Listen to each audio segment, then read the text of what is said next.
Have you seen me dice bag? theGROGNARDfiles. Hello, my name is Dirk the Dice, and this is the GROGNARDfiles podcast talking bobbins about tabletop RPGs from back in the day.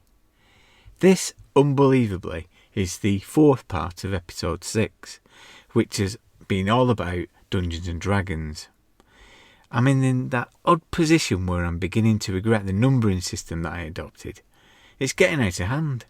Why didn't I just number them as I went along? Which would mean that this was the 13th episode. We've been going for almost a year. Well, this part of the episode is unlike the others, as it's a collection of the odds and sods that wouldn't fit in the other parts of the episode. Call it our footnotes, our Silmarillion, our unearthed Arcana. It includes scraps that were tossed onto the cutting room floor to make space. A potted history of D&D was jettisoned. Who wants to hear that story again? Well, it turns out that some listeners missed the context setting that has been included in the previous episodes, so I dropped it in here for completeness. The main feature of this part of the podcast was sparked by a message. On the first day of 2016, this comment was posted on the theGROGNARDfiles.com. I'm 46, live in Southport, not far from Bolton, and like you, we used to play RPGs from the age of 12, many years ago through those long summers. And we've recently got back in touch with the old gang and doing a 5th edition D&D Old Scroates session once a month. Would you like to join sometime? Well, it was an offer we couldn't refuse. Ever since 1982, when we first began playing, we wanted more people to play with. We reached out for more via the small lads in White Dwarf. We were desperate to find other people to play with, and we've been the same since we reformed in 2010. It's that fear of missing out, a fear that there's always someone else having more fun than you are. Also, we're still in need of the affirmation that we're doing it right, whatever that means. So a chance to meet with other players that were not too far away was too much of a golden opportunity to miss. This episode introduces Ric and Tim from the old Scroates. Unlike us, they've been playing continuously since the 80s and able to give a perspective on the development of D&D during the period when we were in deep freeze. The interview is broken up, so the first part has some Runequest chatterage. Tim played with John Quaife, a contributor to White Dwarf, and he tells his stories. The second part is a recount of some of their vast experience with D&D, and in the final section they respond to some of the issues that have been raised in the podcast. This was recorded before we started putting out the AD&D episodes, so it's great to hear their alternative views. Ric puts up a spirited and convincing argument that clerics are actually the best character class. In future episodes, I'll be seeking out different voices and opinions about the games we cover. I know from my own experience of listening to other podcasts that it's always a risk of going stale if it isn't mixed up a bit. That said, Blythe is back to go through the bulging post bag so that we can reheat and rehash the same old bobbins that you've heard before, but this time inspired by readers' comments. Okay, ramblers, let's get rambling. Old Scroates Part 1. Okay, so I've left Dirk Towers and taken to the road. I'm a Bolton wanderer, if you like. And hit the road, come to Southport, an idyllic Victorian seaside town in northwest of England, where people usually come to retire. It's known in Bolton as God's waiting room. But I've come to Southport to meet the old Scroates. So introduce yourselves, gentlemen. Hi, I'm Ric. I've been role-playing for about 30 years, and I'm an old Scroate. Hi, I'm Tim. I've been role-playing for a horrible amount of 36 years. And likewise, I think I'm an old Scroat probably. How did you find out about role-playing? How did you get into the hobby? Well, me and my mate Greg, we used to kind of paint Waterloo lead figures. And then on from that, we moved on to the fantasy miniatures. And then he had found this thing called the Fantasy Trip Melee, which was basically a 2-foot square folded up hexy sheet, and he had little tiny kind of like hobgoblin cutout figures and things like that, and it was just like an arena based kind of system, and that really got me into it. And then on from there, it was immediately onto Runequest. I just used to spend hours just rolling characters. That was it. And just re-looking at the kind of Runequest and any supplement I could get hold of, just soaking it all in kind of thing. As my brother will often tell me he regrets, he was at college and he needed a Christmas present for my brother and I. And he found somebody selling the basic edition, the old red box of D&D, Right. which he bought for us. It was 1979, Christmas off, and I was immediately hooked. Just loved it. This whole idea of determining what you wanted to do first, you know, kind of following the book but not having to follow the book, was amazing. And it just, friends of mine gathered around. Eventually I started reffing bits and pieces. But D&D was the big wave, the big start. That red box. I think my brother got a copy of Runequest. Was the next thing we got, and that was an eye opener because again no levels, but yeah, got hooked on that again because it felt more realistic than the D&D. As much as we like the D&D high fantasy, the kind of Bronze Age not high, but the Bronze Age fantasy kind of Nordic feel to it almost in Runequest. Yeah, I just being able to play anything was quite. I didn't have to be an elf. I could be an elf, whatever. Yeah. I wasn't stuck in a character class or something. You know, it's a great universe. It's a great land. Beautiful work behind it. Lots of fan-based stuff. Yeah, there's so much. You know, with the Lunars, the Lunar Invasion, and Prax the way it is. Everything's detailed. The flora, the fauna, Beautiful stories. the cults. There's chaos. There's intrigue with the Lunars. Obviously, again. It's everything there. So with this, just use it. It's a tremendous source. So have you played through some of the classic Gloranthan campaigns? All of them. Yeah, all of them. Yes, So everything from the beginning. Pretty much. I can remember we had every box set was going at one point. We've done the whole River of Cradles, Borderlands, Pavis, Big Rubble, Duck Tower, Duck Point, Griffin Mountain as it was at the time. But Gone Autumn's Pass, Durastor. Just everything. I did, like you say, the chance to sort of do Borderlands with John Quaife, who became a writer as one of the as a ref when I was living down south. So tell us about that then. So he advertised locally down in Crawley. For some players. We met up with John Quaife and he said, yep, sure. Next thing we know, there's 20 players around a table in the scout hut. How he did it, I have no idea. It must have been a nightmare, but he kind of strict on the rules, who could talk when, where, how, to try and help move things along.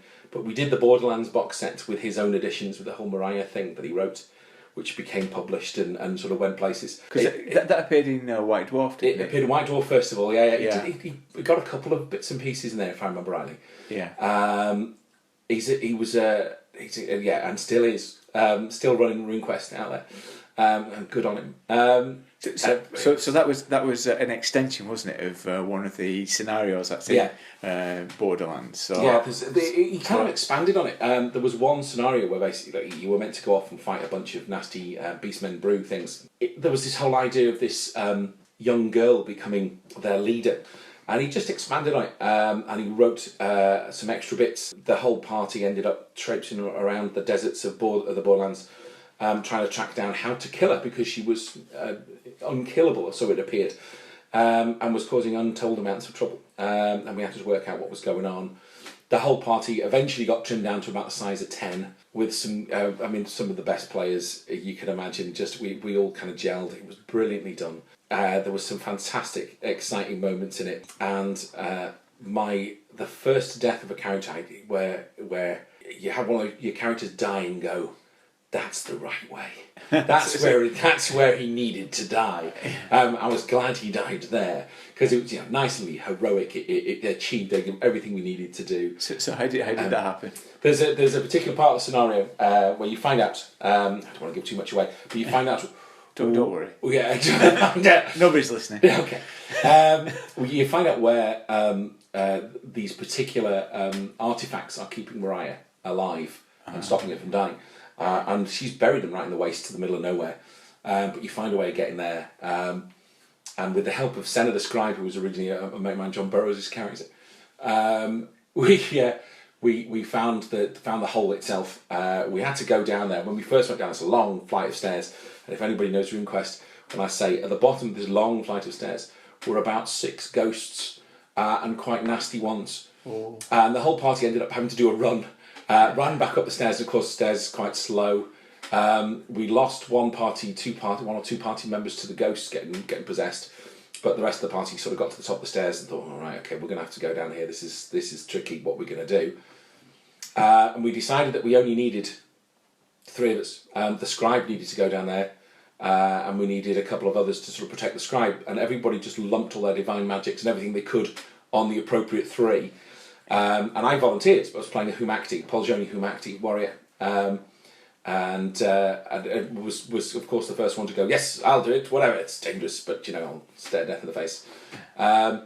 So we got piled with every kind of magic we could think of, and went down these stairs. The ghosts started trying to attack us. We just tried to ignore them, carried on going.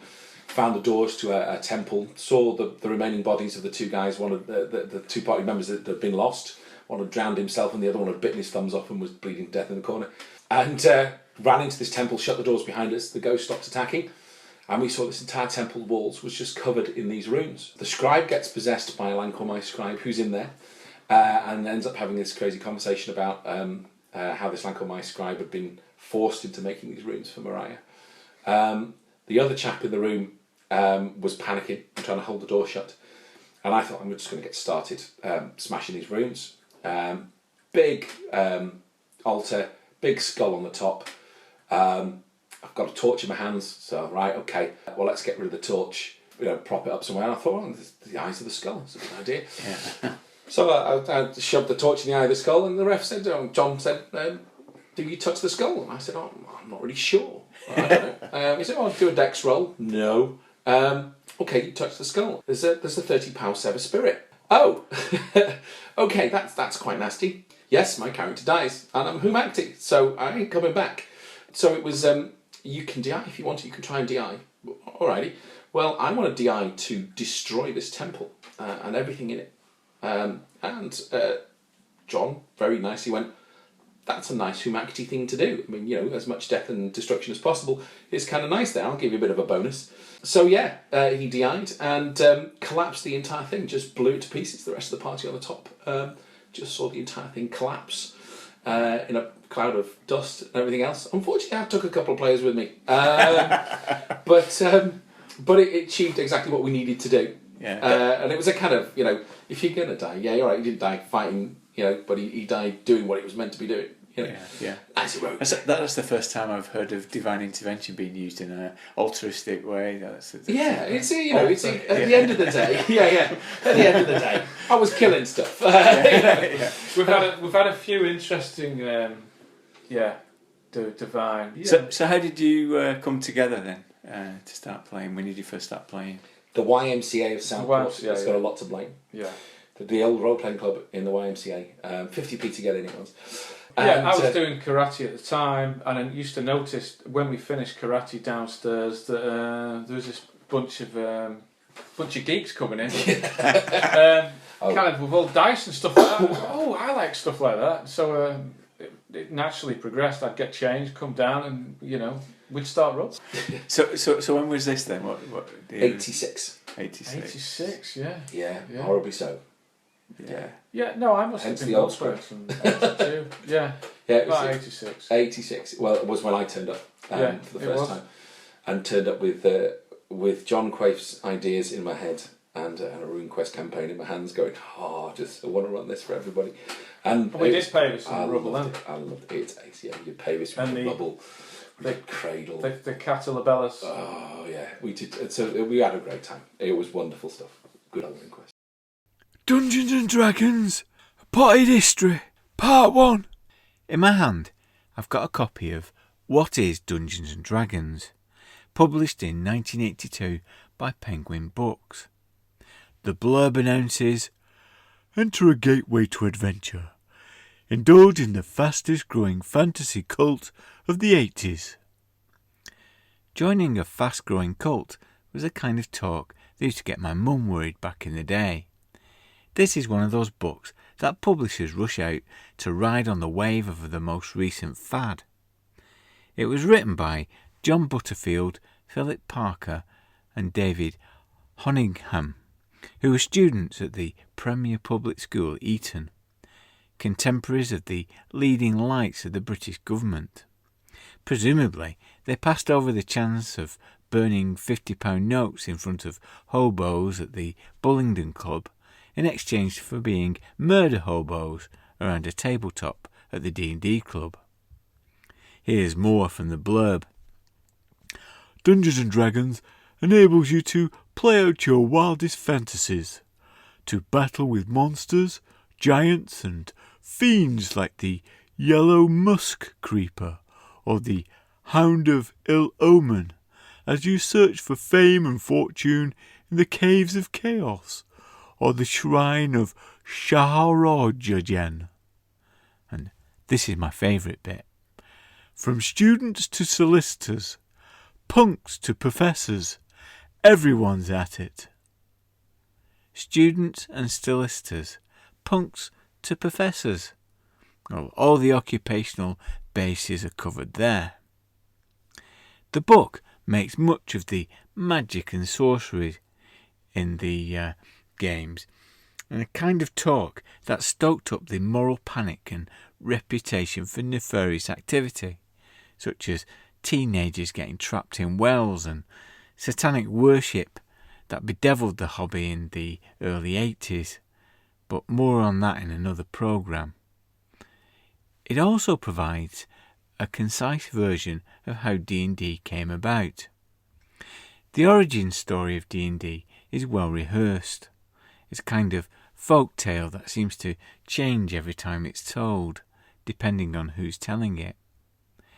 This is a story of the genesis of the hobby itself, and it centres on the coastal town of Lake Geneva, Wisconsin, where Gary Gygax, an insurance underwriter and part-time cobbler by day, and an avid wargamer by night, formed his game group, the United States Continental Army Command, where he would play mainly diplomacy by mail, before transforming into the International Federation of Wargaming, a group that would form the first ever Gen Con.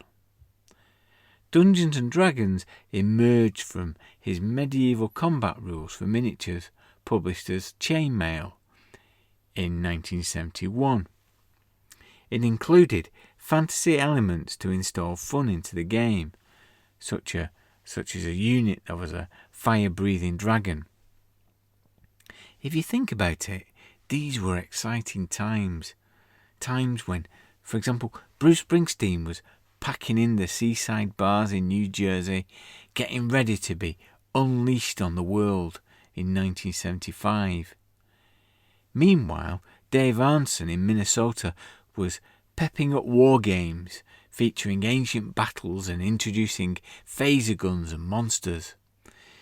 He created a fantasy city of Blackmoor and invited his gaming group to explore the catacombs beneath. They played individuals rather than units, and he used a rock, paper, scissors variant to resolve conflict. When he looked for the rules for the game, or something to put some mechanics behind it, he turned to Chainmail as they seemed the most appropriate rules, and so eventually contacted its author. The two men came together at Gen Con to exchange ideas. They began to formulate what was known as the fantasy game. Along with other collaborators, they riffed on different rules and races and features and settings. At this stage, Gygax was very much like Steve Jobs at Apple in the early days, taking these ideas and forming them into workable rules and mechanics. Steve Jobs, but with shoes. In 1973, he formed Tactical Studies Rules, TSR, after the big publishers such as Avalon Hill expressed no interest in the new project. He struggled to get finance to print and distribute the game, so he depended on more conventional games he'd designed to raise the capital required. To create the title, he brainstormed fantasy elements and put them into 2 columns. I expect it went something like this. Kobolds and corridors. No. Orcs and orifices. No. Dungeons and Dragons. It first went on sale in January 1974 in a box of 3 digest-sized books. Steadily the game began to find an audience. I've never seen the original version, but by all accounts the rules were difficult to understand, and new players needed to depend on others to pass it on, so they could work out how to play. Steve Jackson and Ian Livingstone were games entrepreneurs from the UK, seeking out distribution deals in America at the time. At the time, they were fulfilling the archetype of entrepreneur of working out of the back of a van. They were enthusiastic about diplomacy and other games, and they were intrigued by the idea of role-playing, but were unable to make head nor tail of the published rules. They sought out a game society on a college campus to show them how to play. They were hooked and interested in bringing the game to the UK. "You'll have to make an order before we can make a deal."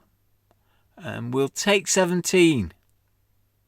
On the back of that order, they secured the exclusive European distribution rights to D&D for 3 years, thereby creating the foundation for the phenomena of Games Workshop and everything else that followed. J. Eric Holmes, a doctor of neurology, was captivated by the concept of Dungeons and Dragons, and he offered to make the rules more accessible and readable to reach beyond the wargamers and college crowd. It was a revision of the original rules and included elements of Greyhawk, the supplement that Gygax had produced, with a game world setting and additional character classes and spells, etc. The game was a hit. Sales were exceeding over 4,000 a month in 1978. The license with Games Workshop lasted for 3 years, and by the end of the 70s, TSR abandoned these third-party distribution deals as the game had grown in popularity to such a degree that they wanted to have a vertically integrated model to maximise the profits. At the same time as Holmes was trying to simplify the system, Gygax made it more complicated. TSR was becoming increasingly litigious, attempting to preserve its burgeoning brand, and Gygax became concerned that people were just not doing it right. So he attempted to create a definitive set of rules. First came the Monster Manual in 1977, Player's Handbook in 1978, and finally Dungeon Master's Guide in 1979. By the time that we got into the hobby and the publication of this book, this Penguin book, the picture was confused, as there was 3 different versions of the rules available. The original rules, the Holmes Basic Set, and the advanced version. Add to that The main source of our RPGs was Games Workshop, who no longer held the license. So, despite its apparent ubiquity in White Dwarf magazine, it was difficult to get hold of. It's little wonder that we looked elsewhere. For now. Old Scroates Part 2, D&D stories. But what did we do in a D&D campaign? Oh, everything. I was a big fan for sort of getting a scenario, buying a module, or had modules coming at my ears anyway, and trying to link them together in stories and padding them out a bit, and just, you know, if anybody had played it before, to turn it on its head or something, do something weird with it. Yeah. But I was determined that great story arc of the GDQ series was worth doing. But I also liked the A series, which is the Slavers series. Yeah. From D&D. So DDQ... So GDQ is the Giants, Drow, Queen of the Dreamware Pits, which is a very, very popular, one of the best stories D&D's ever done, where the storyline led through three scenarios, 3 modules to do with the Giants. So Hill Giants, Frost Giants, Fire Giants. Then you go off into the Underdark and you end up facing the nefarious Drow and all sorts of other bits and pieces down there for 3 modules. And then finally trying to take on Loth herself, the Queen of the Dreamware Pits, the Drow's deity, on her own plane, which is quite an interesting end to any campaign. It's a big epic. There was a few interesting stories along the way.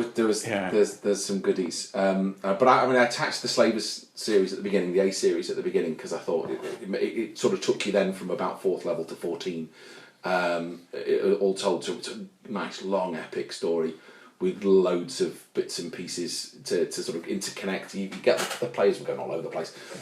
But I've got to say, I think my favourite has still got to be Stuart's fight with a Drow mage. Oh, yeah.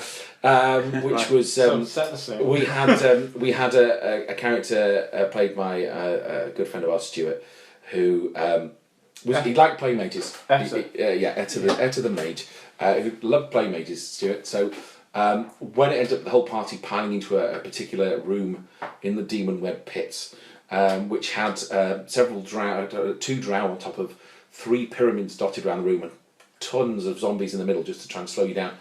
And the party went wading in there, and slowly but surely hacking through their enemies. It ended up at one point with Stuart's character and a Drow mage facing off against each other, and Stuart was determined to kill this guy. He'd obviously decided that was it. I'm going to make sure this guy dies. And he had a casting of prismatic sphere ready. So he cast this around him and this mage, so this mage couldn't get out. And then they started this magical duel, swinging spells back and forwards at each other. And the Drow mage was running out, and Etta could still always turn to beating him up a bit. But the spells went backwards and forwards, and finally Etta decided that he was going to cast Stone Skin on himself, thankfully, beforehand. So the old Stone Skin rules were if you took a hit, it was just completely negated for so many hits. Yes, yeah. The Drow mage had run out of his lightning bolts, fireballs, or anything else that was mainly offensive, and I think he had a casting of ESP left and a casting of Polymorph Other. So it was Polymorph Other for the next round, and finally it worked. And polymorphed Etta into something that a spider could eat. So he went for a caterpillar. So Etta the mage is a caterpillar. Suddenly realises he's a caterpillar, starts going as fast as a caterpillar can towards the prismatic sphere to get out. And as he can walk through it, he casts it. So he's going as fast as he can across the floor. The Drow mage goes, "Gotcha now," and stamps on it. That's 1 stone skin down. Oh. The Drow looked again, eh? Die, damn you! And chased him out of the prismatic. Eventually left the Drow in this prismatic sphere going, can't get out as this caterpillar makes its way. Phew! Sweating gets out of the prismatic sphere. But it's brilliant, absolutely excellent. It's just one of those classic. Everybody's waiting to see what's going to happen. And bear in mind, we're all kind of mountain dwarf. Well, we're not all mountain dwarves. Most. We're mostly mountain dwarfs in full plate, tower shields, bastard swords. Yeah, for some reason. Maces, whatever, Yeah. all that kind of stuff. And there was Lord Snare. Oh, there was the giant. They got very cocky. If you remember the old second edition rules, dwarves and giants. Dwarves have quite a lot going for them against giants. They're hard to hit for giants for some reason. Natural enemies. Natural enemies kind of thing. Yeah. And as a fool, I had let the party manage to get their hands, and I think it was Etta that got it, wasn't it? The appropriate equipment to be able to wield the old hammer of thunderbolts. So giants were scared stiff of this lot because they had one of these instant kill hammers, kills giants on one hit kind of thing. So we had the gauntlets of overpower, girdle of giants, so you could pick it up, and this hammer that you can throw and it kills giants. Returns to your hand. And it's horrendous. So they turn up outside the Fire Giant King's halls, and there's a volcano, these huge doors. Massive dwarf. And I'm expecting, what most players are going to do is, just kind of, break in there and go do things. No. This lot decide we're cocky now. We're getting quite cocky now. We've just smashed a hill giant, we've just smashed a frost giant. So we'll just knock on the door and go, right, you've got 3 days to surrender. Or we're coming in. Well, that's 3 days of preparation in my eyes. So I went through the module. I looked at everything that was possible available to Lord Snare and had it all waiting for them when they came in. It was an epic fight. But my favourite bit has got to have been Lord Snare behind a shield wall of fire giants, protecting himself at the back, and they can't get a good sight on him. They're trying to get there to get this hammer to try and kill Lord Snare. This was Etta again, wasn't it? This is Etta again. Pushes his way through the crowd as fast as he can. And finally, Lord Snare, very cockily, steps out from behind this shield wall. So Etta, gotcha now, launches the hammer of thunderbolts and gets quite a shock when Lord Snare catches it and gets back behind the shield wall. Which you can't do. What the hell? How did you do that? And of course, I found this ring of wishes in the scenario. I'm going, well, if anybody's going to use it, it's going to be Lord Snare. It's in his treasure, so he's got this. Yeah, hell, I'll just wish to catch it and be unharmed. Thank you very much. And walked up with it. There was a complete panic as Etta was completely weaponless at that point. Sword, throw me a sword, something. But yes, they still trash the place. Yeah, as they should. I was a cleric, a dwarven cleric. Yeah. Not played Sky. Yeah, Sky. He was a cleric, wasn't he? He was a fighter. He was a fighter. Oh no, that's later on. He was a fighter with it. Yeah, we were dwarven fighters. Now, A scared fighter. I had some kind of fight. We used to go after dragons early on, didn't we? You were mad at one point, yeah. And so my character had this, obviously, full dwarven field plate, full tower shield, massive sword. And inside my helmet, to protect my beard, I had this big, long, kind of fireproof material with a slit for the eyes. Then I had this almost sightless helmet, over the top, and we just charged forward. It had 3 settings, didn't it? The visor had 3 settings, which was kind of like open, closed for combat, and then can't see anything because I don't want to. And then fully closed. I just don't want to see anything at this point. So when we had like cone effect, dragon kind of flames kind of thing, and it's like, right, I'm going on one. yeah. I don't want to know. But it was good. D&D was, I survived 3 parties dying on me, my character.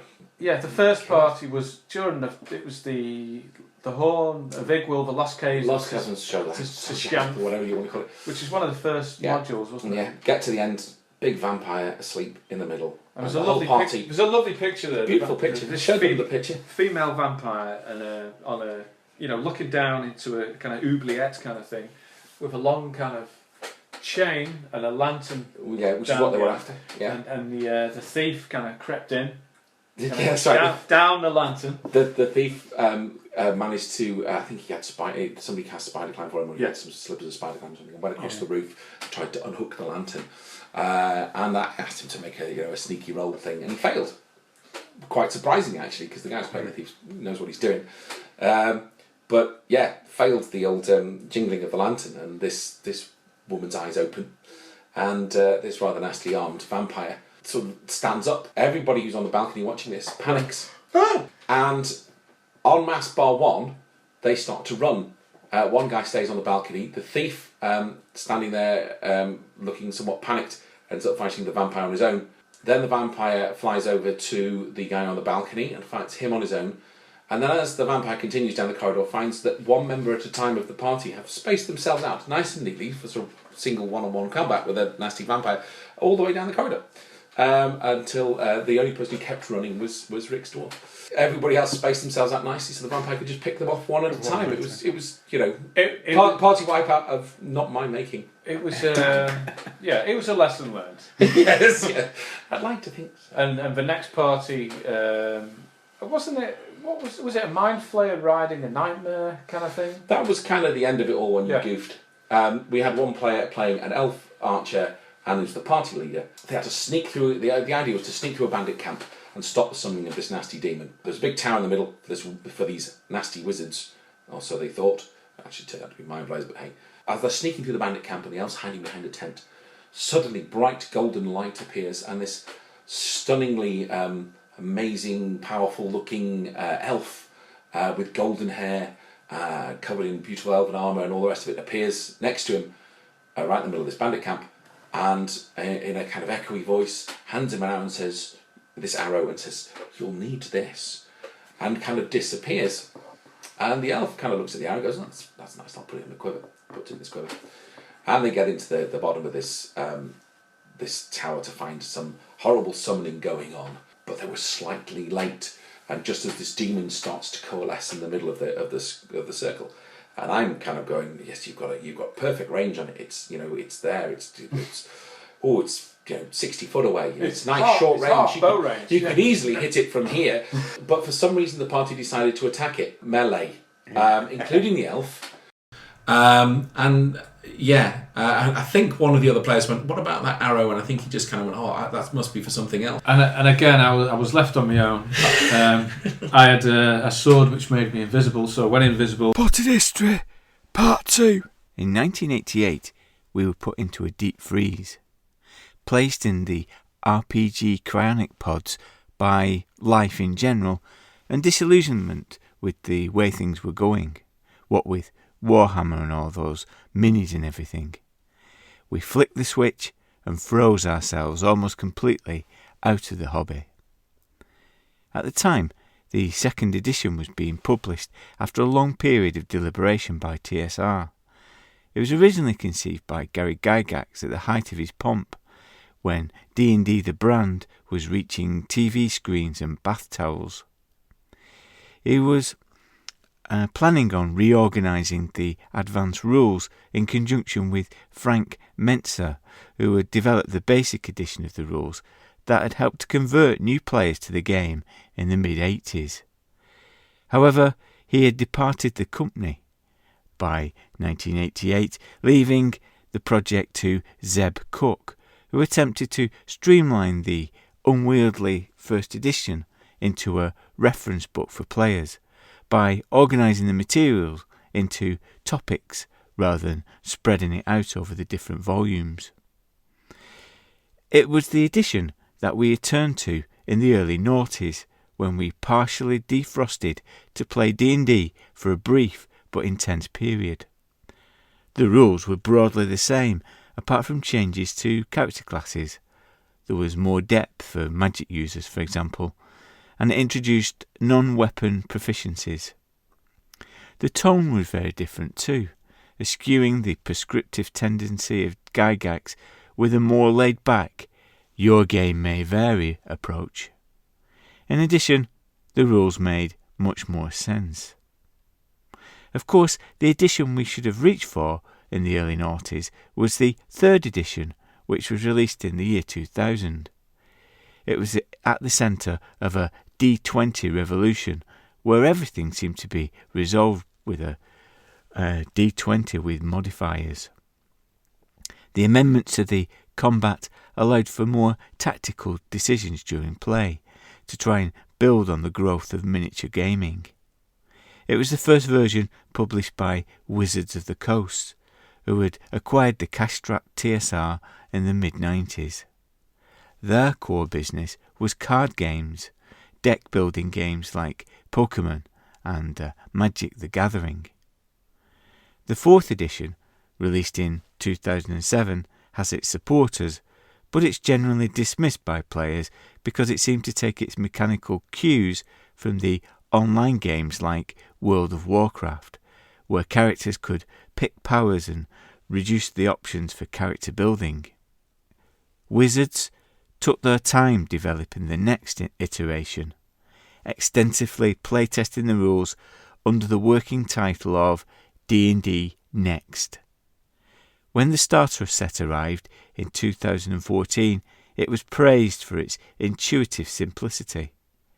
It was followed by handsome, imaginative reworkings of the player handbook, Dungeon Master's Guide, and, most impressive of all, the Monster Manual. It's a version that seems to reach out beyond the hobbyist gamers and have a more generic appeal. Maybe, once again, we'll see Dungeons & Dragons take the world by storm, and it'll be played by students to solicitors, punks to professors. Everyone's at it. Everyone. Oh, Scroates, part 3. Right, you described playing Runequest and D&D. So I'll pose you this question, because we played Runequest, and we found when we moved to D&D that it seems to encourage this power play. So what he talks about here is about stuff and getting powers. And So do you think, so this is the question we've posed, do you think that D&D creates power play, or do you think power play is attracted to D&D? D&D is different than RuneQuest in that, to my mind, D&D is high fantasy. So Right. RuneQuest is quite low fantasy, dirty, it's nasty. You've got hit locations. Runequest is Bronze Age, and you get limbs ripped off and all. It's quite dirty, nasty stuff. it's quite realistic. D&D is not. D&D is high fantasy. Yeah. You've got hit points. Nobody really can. You could describe the damage how you like. So it's epic stuff. When So you it's get to higher level. very high epic powered stuff. You couldn't create a D&D character in RuneQuest of a high level D&D character in RuneQuest. It'd be very hard to kind of do similar. And in RuneQuest there's always that threat of death, no matter what. It could be a duck in the background with a sling crits, and there you go. Oops. Whereas in D&D there was always that. Certainly in second ed and that kind of thing, and even third ed to a degree. That point where the fighter can go, well, do you know what, guys, you carry on. I'll take the 100 kobolds on. Don't. I'll kill them and catch you up.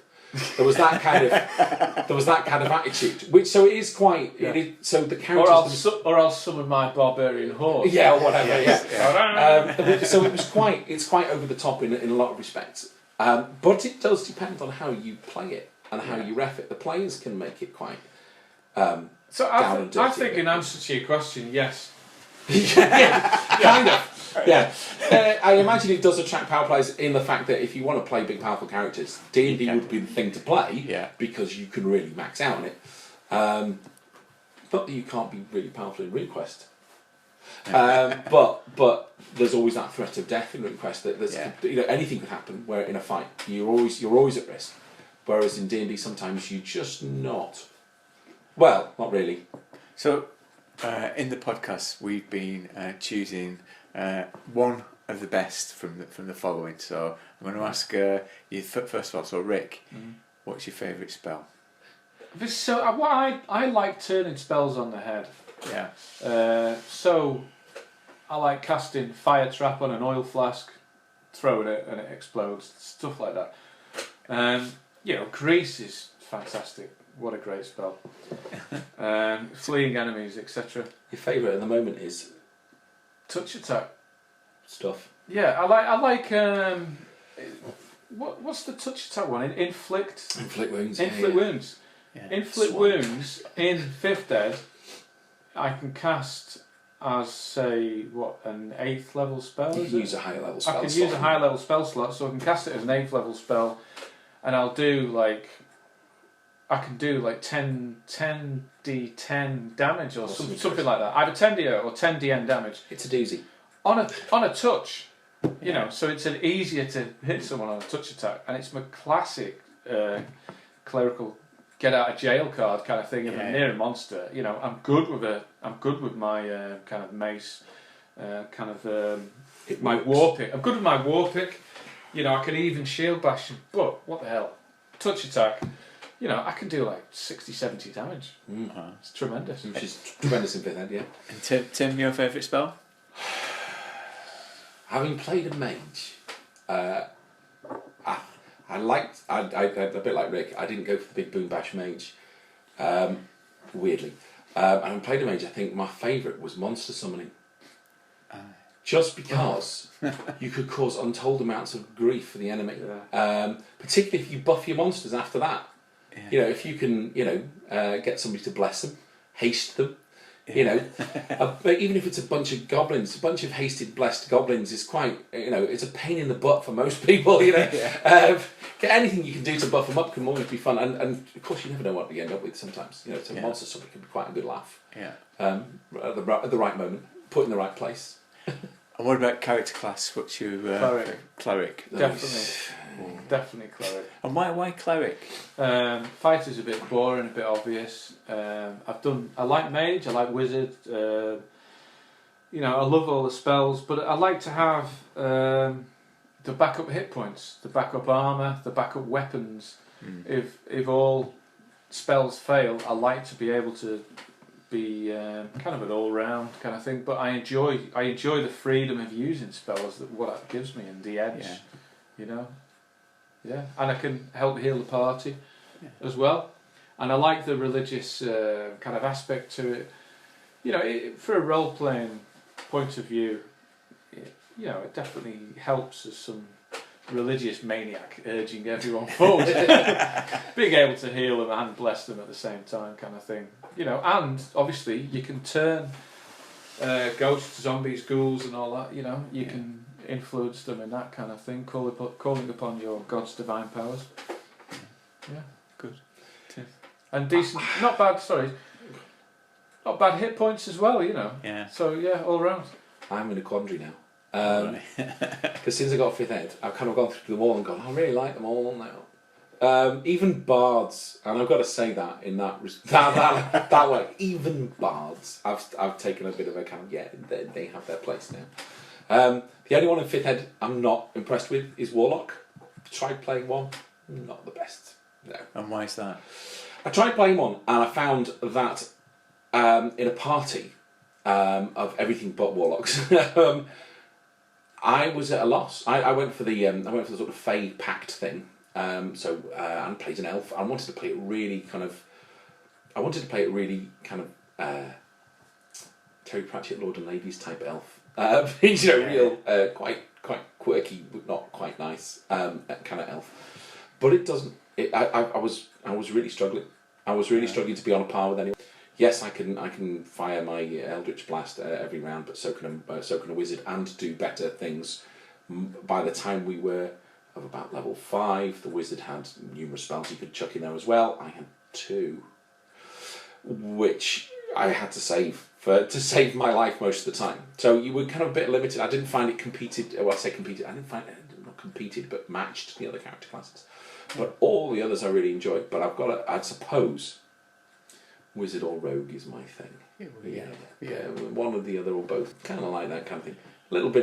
Gives you a little bit of freedom for alternative methods of doing things. Yeah. And what about the opposition? So one of my favourite bits about D&D is the monsters. So if you had to pick one, Rick, what's the monster? The favourite opposition? Your favourite opposition? Yeah. Well, apart from the obvious villages and with pitchforks and things like that. The favourite. Because what I like about D&D is that it's created monsters that just couldn't exist. They only exist because of corridors and rooms. Exactly, like gelatinous cubes and that kind of stuff. They're all kind of they've all got edges. Even kobolds can be particularly nasty, which people don't think that hobgoblins is the warrior kind of race. Pretty horrendous. My least favourite fighting are drow, the dark elves, with all the powers and natural magic resistance. Yeah. Oh, they're just horrendous. My favourite kind of knock around, I suppose. Goblin-y kind of. You like beating things up, don't you? Yeah. That's what you want. Yeah, masses of goblins. Yeah. Oh, from a ref's point of view. The choices. It's drooling here. Without giving too much away, because I think Rick will probably just bury his head in his hands. Actually, funny enough, not drow. Though I do like reffing them because I can just let my evil side out. I love the idea that they've started to expand upon with anything that is an aberration, which includes your mind flayers and your intellect devourers and all that kind of stuff. Yeah. They've started to sort of attach things together really nicely to make a very kind of weird group of monsters that are just freaky. They're just you can go to town on them. They can freak players out big time, and that's what I like. I like to watch players go, "What the hell is that?" and panic a bit, and then realise that it's probably not that bad. But I have to give an honourable mention to the Flump. It's the most ridiculous creature in the world. I don't know who designed the Flump, but why ever they created it, a flying plate that's rendered completely pointless by turning it upside down, is just I don't know why, but hats off to the Flump, whatever it is, and why. So you mentioned a couple of times that you're now playing the 5th edition. Yeah. So just give us a general overview of that. Yeah, It kind of equals out. Yeah. And as you said before, with the mage, and clerics and that, clerics can heal kind of every round. Mages can. I've got a basic attack every round. Basic that attack they can every use. round. Yeah. So they're no longer the torchbearer that we once were. That's it. They don't use your spell because then you're pointless. So even from first level, you've always got, like a fighter, you've always got something you can chuck into the fight. Yeah, you're not using a first level spell or whatever for light. Your cantrips, your cantrips are usable again and again. So you've always got something knocking about. I like the way. And to be honest with you, in 5th ed, I think at starting levels, there's not much between you and a fighter when it comes to scrap. You can, you might not be wearing even the hits the big light armour of the first character, but your hits aren't far off. Your chance to hit is probably similar. Yeah. The only advantage the fighter might have is if he's got a very high strength. But hey, you might have a high dex to try and help you give yourself a bit of armour class, use a finesse weapon, like a dagger, and you're still, I think the spells are evened out as well. Like things like Eagle's, what is it? Cat's Grace, Bull Strength. All now one spell. It's all one spell, and you just pick. If they're not separate, what you want. Pick what you want. I think because we didn't play anything between 2nd edition to 5th edition, so we haven't seen how the evolution. I got very excited when 3rd edition came out because it was D&D, but they'd added skills. They'd thrown in some interesting ideas. Feats. I was a bit kind of like feats and things. I was a bit kind of we were still sticking to the fighter magic to cleric thief bit. Okay. Thankfully, Monty Cook came along and went, and this is how you could do it as well, and threw in his own rule books, and that added untold amounts of variation.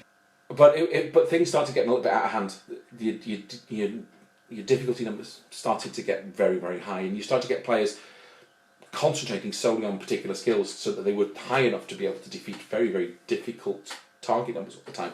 And it sort of power crept a bit somehow. I don't know how really, but it kind of got a bit out of hand, and the numbers were becoming a bit kind of 30s and 40s for difficulties, things like that. It was just kind of that's a bit ridiculous. Say what? 4th ed, I didn't touch too much of a board game to me. Didn't need it. Was thoroughly enjoying 3rd ed. Thank you very much. Or even 3.5. No, we don't talk about 4th edition. Not really. But then 5th ed came along, and I couldn't help but have a little look, and was pleasantly surprised. It went back to what D&D was about. That is still high fantasy. It cut down the ridiculous numbers, evened things out a little bit, kept in. Your armour classes and your hit points don't go crazy. They're not ridiculous, but they're enough that even at lower levels, bearing in mind you start with maximum hit points at first level anyway, so even at lower levels, you've got enough hit points to kind of keep you going. You can recover them quite easily, but there's still that risk. There's still enough risk. Healing wise, you've got the short rest and the long rest. Yeah, all that kind of stuff. So you can recover them really nicely. Using your own hit dice. And some of your abilities. Which I think's come from 4th ed, from what I've been told. But some of that. Yeah. But 5th ed seems to have just got it hit the nail on the head. It needs, I would say, if there's anything, I would say it just needs a few more variations on the classes, because the classes you kind of specialised about 3rd level. You specialised into various paths. So, for example, as a thief, as a rogue, you might go down the thief route or the assassin route or the arcane trickster route. A few more of those would be nice. And I know they brought a few out. They brought out a swashbuckler route and that kind of thing. But for all the classes that can do this kind of thing, it would be nice to have a bit more variation in there. Because players like that kind of thing. But each character has a progression, don't they? And as you're saying, the path they can go on, does influence what they gain as they go along. So as a thief, you'll become more and more capable of sneaking and getting around things. As an assassin, obviously, you'll become a little bit more nasty at taking things out. As an arcane trickster, you start picking up spells, and particularly specialising in mage hand. So you start being able to pick pockets from a distance and all that kind of stuff, which is always fun. And the feats. The feats are better. But the feats that you can pick for anyone kind of thing. So you could be like a barbarian, but you could pick, was it magical specialist or something? Yeah, you can pick one where you get a couple of cantrips to use. You get just a day, You get one first level spell and 2 cantrips from any spell list. There you go. So if you want a character with a little bit of magic, and the feats are a little bit more interesting, a little bit more padded out. It does become a choice now, because now when you get certain levels, you get, instead of 1 stat point, they allow you to have 2 stat points you can raise. They put a maximum limit on your stats so that it's not forever and a day you can raise your stats. So it's only a stat of 20 is your maximum for anybody, no matter what race you are. But it means that when you're coming to choose where your stat points go, do you do the stat point bit or do you take a feat? And it is actually sometimes quite a difficult choice. It's, that feat's really nice, but I could do with a bit of, and you do I wait? Which one comes first? And with just going back to when you were talking about Runequest and D&D, I love the percentile system with Runequest. I love the complexity that arises from that with the criticals, the specials, and the fumbles. But with D&D, I like the simplicity of the D20. I like the D20 system. Yes, it's pretty straightforward stuff. And again, they've powered it down a bit as well. Yeah. So now, gone are the days where people have got a massive, +1 swords chucked in the back of the van because they can't be bothered with them because they've got a +5, whatever. Everything's powered down. A +1 sword means more. It actually feels like it has more of an effect. Do you get mastercrafted? No, not really. No. I suppose you could come up with something. But at the end of the day, +1 sword's worth it. +1 anything's worth it. And most things only go up to about +3. Yeah. So +3's. Yeah, +3's kind of quite legendary stuff. Yeah, put a cap on that. So it's nice. It just powers things down a little bit, makes it a little bit more. You feel like you're in a bit more risk as well. I think even when you're fighting, all the creatures, a lot of the creatures like goblins and kobolds and things, have got their own little special abilities now. Like when they're kind of famous for. So kobolds are really good at ambushes, and there's a reason for that. Orcs are quite scary if they charge you. There's a good reason for that. And talking about spells, we were in. A complex, weren't we? A stone kind of complex where that guy backstabbed Nigel's. Oh yeah. No, Nick's character, wasn't it? Yeah. I can't remember. And there was 2 doorways in, and I had the meld to stone, and it just covered the doorway in stone, kind of thing. So that's blocked off, and we could deal with the bad guy. Then I could teleport circle out of there, kind of thing. But there's loads of nice little changes to the rules, changes to the spells that just make it a bit more playable, a little bit more fun, just a bit more. Usable. Everybody feels that they can have an effect, particularly because I used to hate it when your thieves would be hanging in the background going, I've got no hit points, and I can only wear light armour. And now these are quite decent combats, particularly if they can get a blindside on you. So you're a club now. I understand that people come from across the country to. This is one aspect of our role playing. Yeah. This group here, basically because Scroates. We're all mates that still like role playing despite our age. There's a couple of different groups, splinter groups as it were, which is basically Tim's nephew and his mates, which we role play with. They're all like early 20s. My son Callum, he's 17, 18 almost. He's been role playing a couple of years. Other old friends that are still around, but the old Scroates is the old guys that kind of we've been role playing for a good long time. And just found we wanted to get back together again and classic role playing again. D&D. And do a bit of D&D. And loving it, just loving it. It's really nice. So the Armchair Adventurers are joining you for a game. What can we expect? There's going to be laughs, no doubt. You're going to be underground permanently. We don't go upstairs. They decided to play. I gave them an option. The old Scroates. I said, "Look, what do you want to play? How do you want to play it?" They chose that they all wanted to play dwarves. Right. So I've set the entire thing in the Underdark. They've never seen the surface since we started. There's been there's been a bit of political machination because these are the old guys that have done the first level, second level, third level stuff time and time again. So I've kicked them off at level 10 because I wanted to see what level 10 5th edition was like. It's turned out to be quite interesting. But I kicked them off at level 10. We've had plots and counter plots and surprises. And a few epic battles. A few epic fights so far. And kind of... a few surprises. Magically made almost cyberpunk siege machinery, as I've described it, without giving things away too much away. But yeah, there's I've kind of thrown them a few curveballs. But good. The thing is, what I find with the old guys is the old guys have got past the.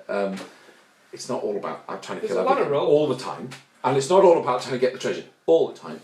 There's a lot of role play stuff in there, and we have a bit of fun with it. And usually, I can heartily recommend the idea of people coming along and sort of going, right, well, I'll bring this bit, you bring this bit, and we usually have quite a decent food on the table when we play this. And the characters do as well. And I think the first time we did it, everybody decided to bring 7 of everything. We're playing dwarves. So we had 7 cheeses, 7 breads, and Nige, God bless his soul, got together 7 birds, made a 7-bird pie himself, crust and all, with a big hammer on the top, and turned up with that. It was stunning. It was amazing.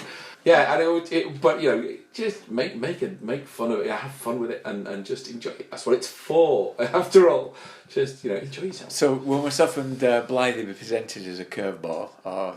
Yes. So I have used a bit of a curveball. I have used a bit of a curveball. You'll be in at the deep end. You'll be in at the deep end. You are my part of my curveball for the session. It's going to be interesting. But you'll like it. You'll have fun. I'm looking forward to it. Well, Rick, Tim, thank you very much. Absolute pleasure. Yeah, brilliant. Thank you. Certainly. Yeah. Post bag. Hello, Blythe. Hello, Dirk. Okay, I don't normally have you here for this bit. No. I normally rummage my sack in the comfort of my own home. But I've brought it into the room of role-playing rambling, my bag of holding, and it's bursting at the seams because we've attracted a lot of correspondence for the D&D stuff that we've done. So I've picked some bits here. Now, what I thought I'd do in it, do you remember Points of View? I do remember Points of View, yeah. Yeah, so it's the BBC on a Sunday afternoon, isn't it? Yes. You knew you had school the next day. Yes. And it'd be Barry Tuck. That's right. When people gave their opinion of the BBC, and the BBC read out the opinion and then ignored it. Yeah, that's right. That's the model we're using, is it? Yeah, that's a model. Okay, that suits me. Well, normally what they did, they kind of, they were either very sycophantic, weren't they? Yes. Or very indignant. Yes. And there's no in between, was there? Yeah. And they were indignant about stuff. I mean, it was like early days of internet trolling, weren't it? But the way that the way the BBC would do it is they would like patronise them by having a regional accent reading out the letter, wouldn't they? Yes, they would.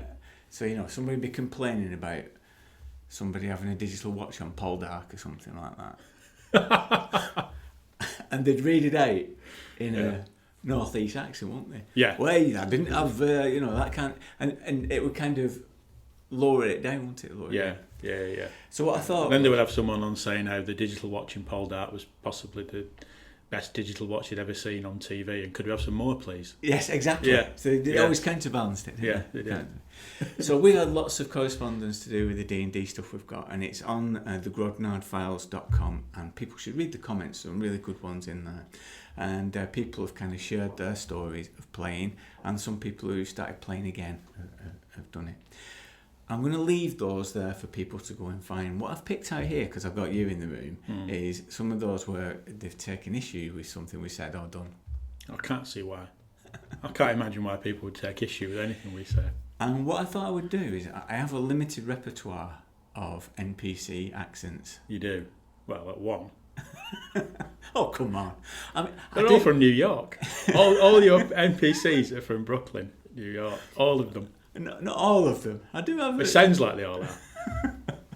But I thought I'd read them in the style that, and I've done like a table here, and we'll roll on here. Okay. And when we're ready to do it, we'll do it. We'll do it in that style. Okay. I've got a few in there. I've got my David Bowie one. I mean, I hope I don't get that one because my David Bowie. David Bowie never. I don't think they read anything out on points of view in a David Bowie accent, did they? I know. Well, we are. Oh, okay. Trouble is with David Bowie one though, it turns into Jimmy Savile, and We don't want that. No, I don't want that. Don't want. Maybe avoid David Bowie. Yeah. Right. So let me get the first one up, and this is from Alan Mackenzie Graham, and oh, surprise, surprise! It's my Brooklyn Varga. Is it Brooklyn Varga? Yeah. Yeah. I've really enjoyed the podcast. I did notice an inconsistency in Blythe's evaluation of Dungeon Master's Guide and Traveller. He was very complimentary of the planet generation tables in Traveller. I thought you said it was a Brooklyn accent. That's my best Brooklyn. Oh, I accent. see. Sorry, it sounded Welsh. Well, that's a fair observation, I suppose, isn't it? Because I was sort of I did pour cold water on the idea of random dungeons, but I think there are some differences.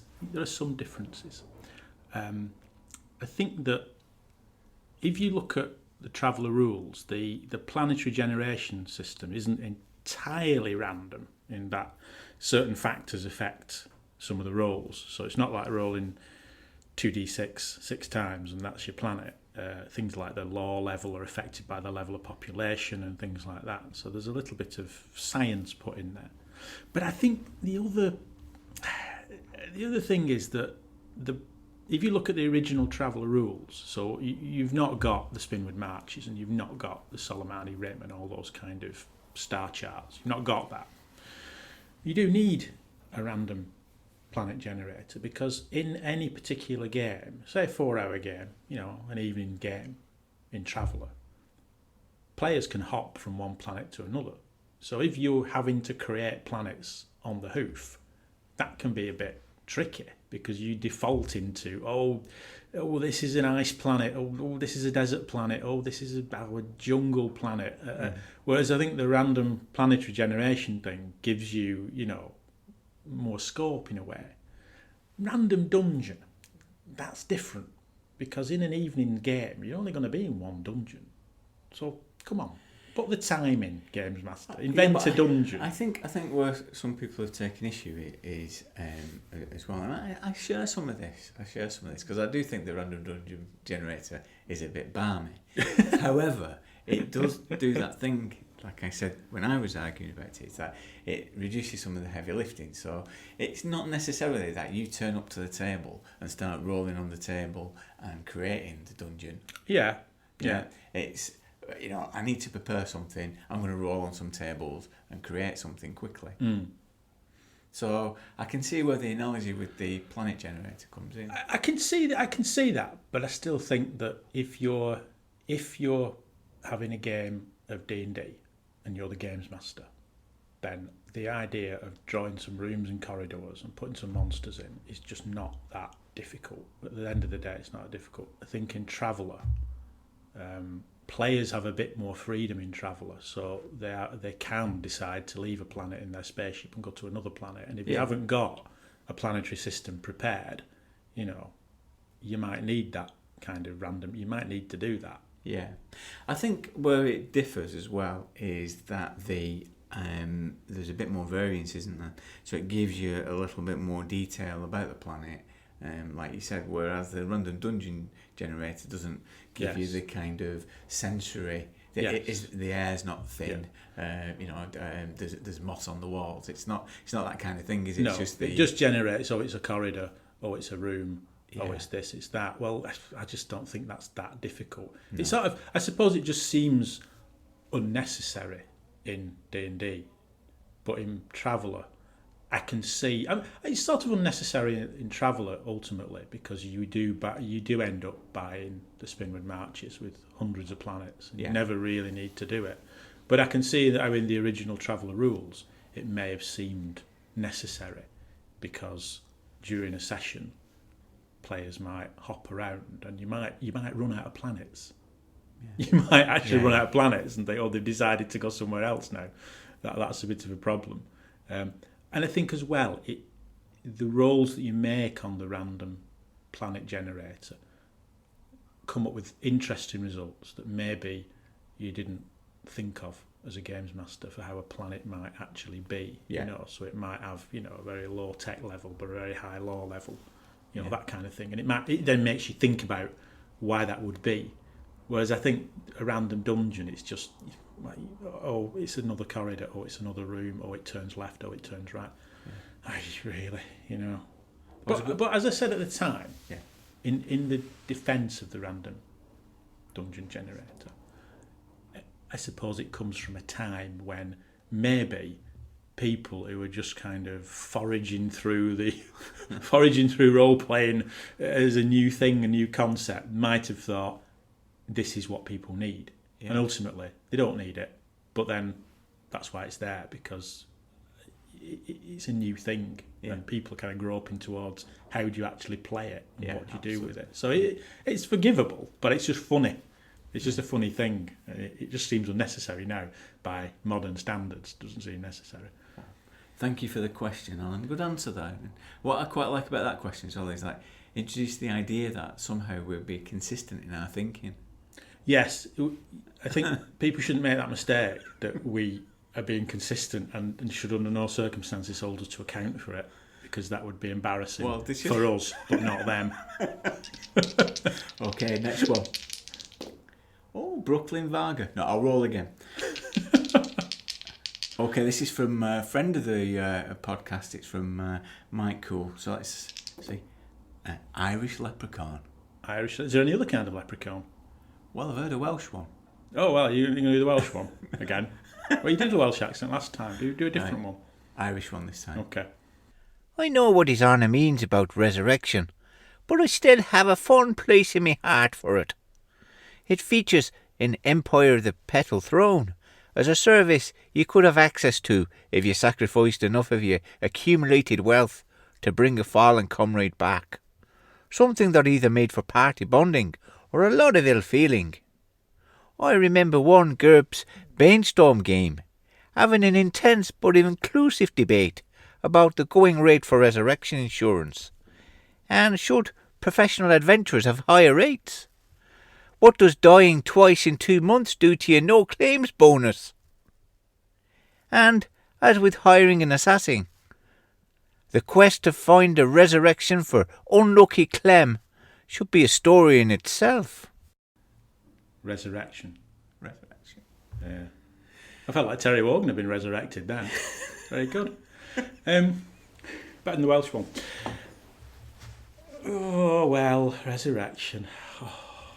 Yeah, I mean, I can see the point in it, and I can see that, but I can see that it can be part of a story, you know, bringing back a favourite character. I think it's the rarity of it, isn't it? It's the relative rarity of it. I think I think where I took issue of it in Dungeon Master's Guide is that it seemed to be a commonplace solution to a problem in the game. Yes. So whether games master, dungeon master, has made some kind of mistake, like overplayed his hand, this is a way of kind of offering a way out. Yeah.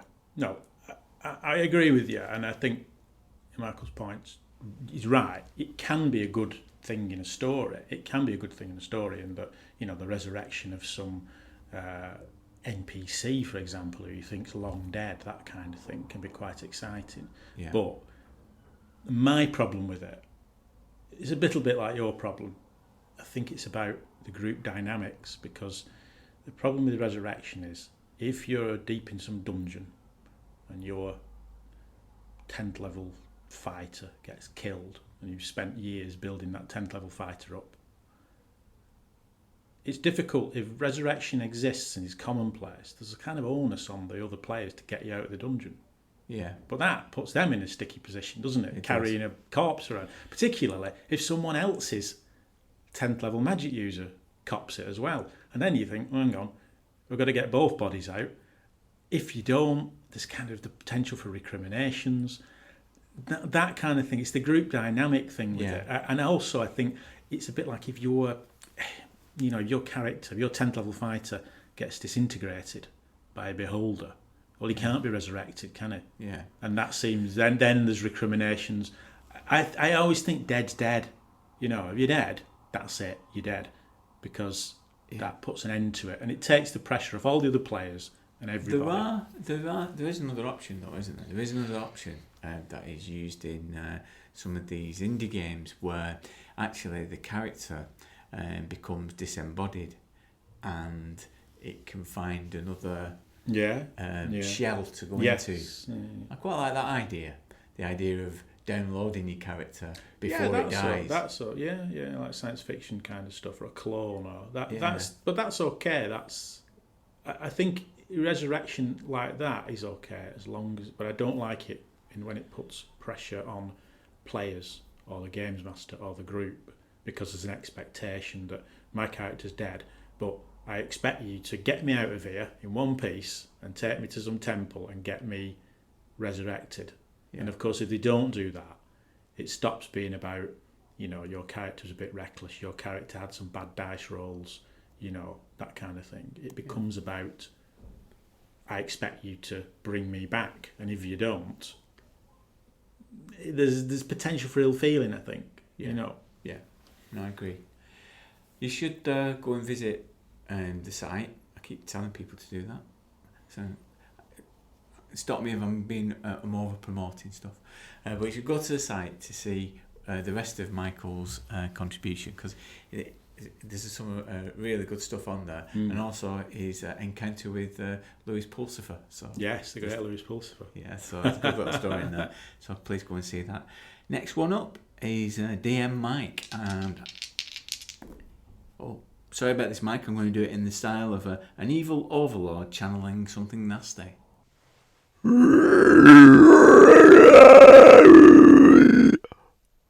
I could comment about you guys rolling initiative with a D10 when the first edition rolls specifies D6s, rarely D4s, but I won't.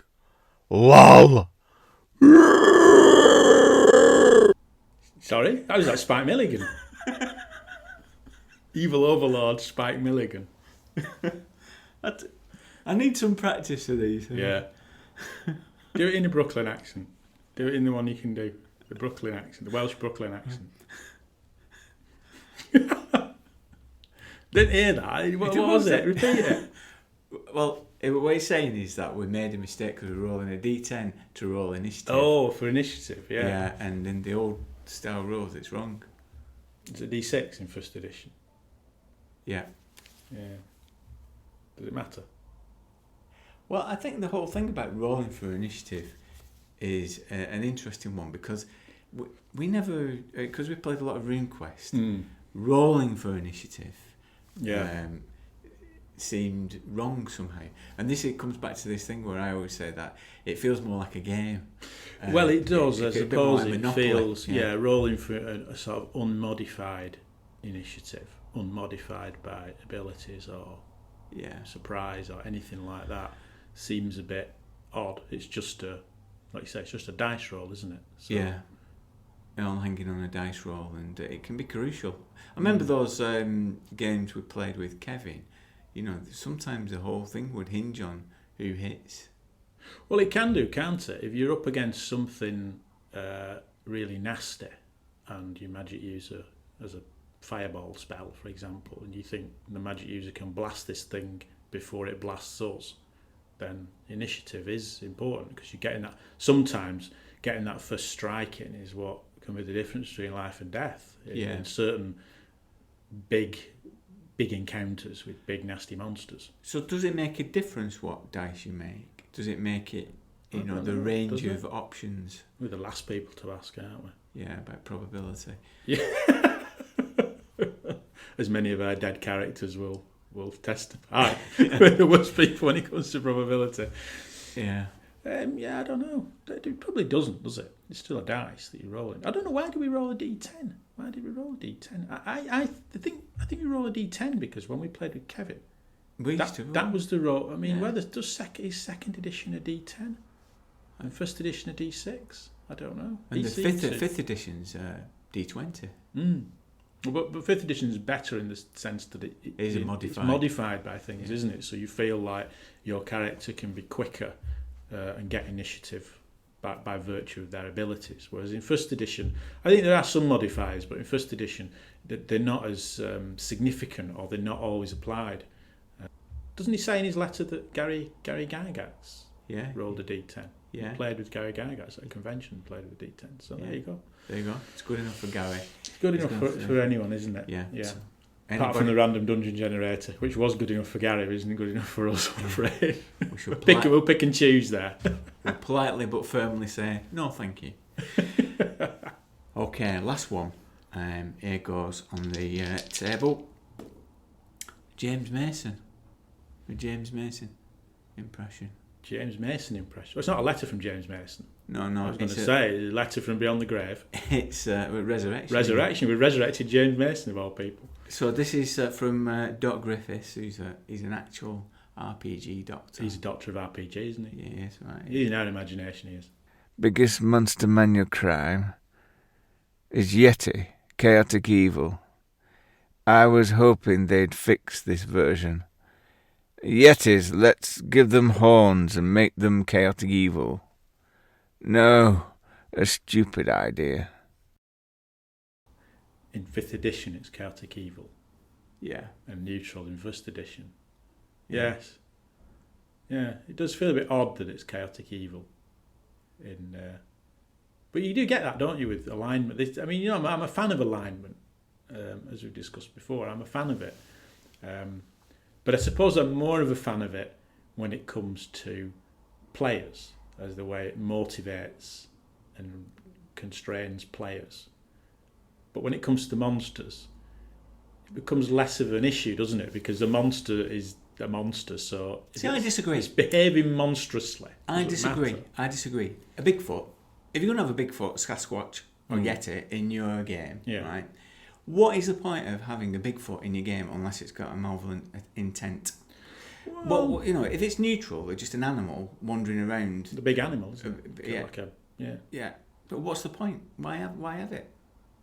Well, I disagree. I think that neutral monsters can be interesting. Where's the excitement in having a Sasquatch swinging his arms around at a distance? Well, but neutral's a funny alignment, isn't it? Because neutral's not necessarily good, but it's not evil. It's neutral. And the thing... I get that. Well, yeah, but the thing with a neutral monster is that it can be frightening because it can be defending its territory, it can be defending its young, it can be, a vicious monster that attacks in some ways to the death, because if it's defending its territory, its young, it will fight to the death, whereas an evil monster will possibly run away. But I think that... So let me put this situation, right? I'm sorry to cut across you, but let me put this situation, right? You cast a sleep spell on a Yeti. Yeah. When it wakes up, do you kill it? How do you mean? You get your sword. Well, to be fair, if I cast a sleep spell on a vicious Yeti, I'm gone by the time it wakes up. I'd like to think I'd run away before it wakes up. But you get your 10-foot of rope, you wrap it around the Yeti, tie a good knot. Which will kill it while it's asleep. So you're going to kill it, despite its neutrality. You're a good character, and you're going to kill a neutral Yeti. Yeah, but in that way, I don't know. A good character would kill an animal for food. Don't know if it matters. I don't know what your point is. What's your point? My point is that what's the point of having a monster unless it's got evil intent? Yeah, but I think that a monster that would be neutral can. You wouldn't want all monsters to be neutral. You want evil monsters. Yeah, but I think having a neutral monster can be interesting because sometimes the relationship. Why include it? Why include it? Why include a big I'll try hairy, to tell you. I'll try. a big hairy man? Why not just have This a is what gorilla? he's like as a games master. Psychopath. You see? It's coming out now. Well, but the thing is, if you had a neutral monster, the interaction between the players and the monster can be more interesting in some respects. So, for example, if you go into territory where you think, right, there's some yetis around, they defend the territory. Maybe they're kind of semi-intelligent creatures, but they're quite they fear strangers. If one attacks you, it's pretty nasty, particularly if you're a low-level character. So you've got the option of, what do? Do you kind of try and, can you negotiate with a yeti if it's semi-intelligent or of low intelligence?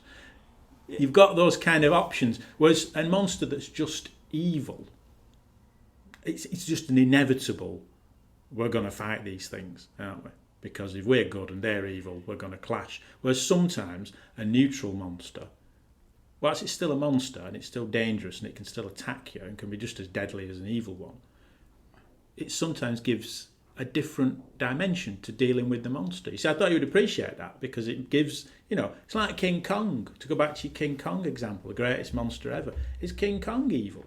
I'd say King Kong's neutral. King Kong's like a big yeti who climbs up the Empire State Building. But what makes King Kong interesting as a monster is his neutrality. Because there's that thing, isn't there?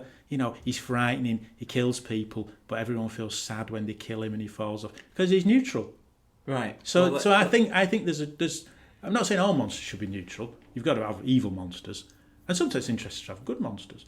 But having a monster that's neutral can be an interesting aspect and can add a different dynamic to the way the players deal with that monster. I'm going to shout out some yetis. I want you to tell me what their alignments are. Okay. Bigfoot and the Hendersons. Bigfoot and the Hendersons. I suppose he's kind of good, isn't he? Yeah. He's a good alignment. Maybe they can pick their alignment, just like anyone else. That's always the thing with monsters as well, isn't it? Can they pick their alignment? What about the Yeti in Doctor Who? Yeti in Doctor Who? No, I don't know. Massive hips, has to go through doors sideways. They're kind of neutral. They're neutral, aren't they? Neutral's a funny alignment, isn't it? Because a neutral character can do bad things, can't they? I mean, I always struggled with druids in first edition D&D because the druid character class, although it's a bit like a cleric, it's like a better version of a cleric. But they have to be neutral, don't they, in first edition? Yeah. And I always struggled with that because neutrals is a funny alignment, isn't it? I mean, how do you play it? Do you just say on any given situation, I'm afraid I don't have a view on this. Yeah. I'm neutral. Yeah. I'm staying out of it. So a bit like Nick Clegg. Yes, Nick Clegg the Druid. Yeah. Nick Clegg the Yeti. The Yeti, oh yeah. Have you ever seen a Bigfoot? No. No, I haven't either. I've seen big feet. I've got quite big feet, but I'm not seeing a Bigfoot, no. Yeah. I suppose what's interesting about the Yeti, if it's comparable to Bigfoot, I suppose it's one of the only monsters in Monster Manual that some people think actually exists. I mean, most of the monsters in there. Are there any other monsters in there that people think exist? Ghosts, I suppose. Some people think ghosts exist, don't they? Yeah, it's one of the few monsters in there. Some people might think giant badgers exist. Yeah. But they're just big badgers, they're not giant badgers. Right, that's it. There isn't any more. That's the end of the Advanced Dungeons and Dragons file. I'll just collect all the stuff and put it back on the shelf. There's still lots to go at on the shelf of the great library of tabletop RPGs. We haven't nearly covered everything about Dungeons and Dragons. We're not even touched the supplements. It's certainly one that we're going to have to come back to on a later episode. This episode has been a kind of therapy for us, getting reacquainted with Dungeons and Dragons after all the turmoil of our early years playing the game. I want to say a great big thank you to Ric and Tim for their contribution. If you want to know more about the time when the Armchair Adventurers and the old Scroates got together, then go to theGROGNARDfiles.com and you'll see the write-up of the adventure there. The Adventures of Stickyfoot the Gnome will go down. It'll go down. Tim will also be a dungeon master at the first ever Grog Meet in Manchester. He's running a D&D game there. It's on the 12th of November 2006. There's still a few tickets available and a waiting list for cancellations. We're running a Patreon campaign to support the development of the podcast. It's a tip jar, and I've been really pleased with how that's gone, and kind of surprised by the generosity of people. So thank you for that. It has helped us to develop additional projects, such as an annual fanzine, which we're busily writing at the moment. That's going to be launched at Grog Meet. I'll also be running online games for patrons using Roll20. The first one is going to be The Sea Cave, which is a previously unpublished adventure for Runequest by Greg Stafford. On the GROGNARDfiles.com site, you'll see an unboxing video of the Runequest Classic Kickstarter kit, which arrived this month from New Chaosium. It's great. Thank you to all of our patrons for their support. We've got some new contributors this time, so I want to say thank you to Marshall Reiser and Justin Hill, the author. They've pledged at the $3.50 level, which means that they're honorary members of the Armchair Adventures Club, and they'll get a hard copy of the fanzine posted internationally. Thank you. We've also got some new $5 a month contributors. And thank goodness it's in dollars, because currently in the UK, summer of 2016, we're trading with goats and chickens. So we need all the dollars we can get. Right, so I'm just going to get my dice, and I'm going to roll on this table, because to reward the top level subscribers, I roll on a table from a featured game and give them a virtual gift. This time I thought I'd reach down the UnEarthed Arcana and roll on the Magical Rings table. That's table 3-2C, if you're interested. Okay, I'll just pick it up. Whoa, I can already feel things becoming unbalanced as I pick it up. Okay, first up is Garrel Carla, and I'm going to get him, and he's got 15. So Gerald, you've got a Ring of Blinking. I think Richard Gere's got one of those as well. Okay, thank you very much, Gerald. Okay, next up is Frank F. Turfler, and he's upgraded his pledge to $5 a month, and he's got a Ring of Jumping. So you'll be able to pogo through your neighbourhood. Thank you very much, Frank. Okay, next up is Rick Knott. He's upgraded too. Rick's long been a supporter of the GROGNARDfiles, so here we go, Rick. Let's see what you get. You've got a 7, and you've got a Ring of Animal Friendship. So you can talk to the badgers, even the big ones. Thanks a lot, Rick. Well, that's everything until next time. So when we meet up next time, I want you to grab as many D6s as you can. Search the house. You're going to need them, because next time it's Tunnels and Trolls. If you're listening to these as they're going out, you might notice that it'll be a little bit later, because it's the holiday season and I've got a few weeks away. So until then, I'm DirkTheDice at gmail.com. Adios, amigos.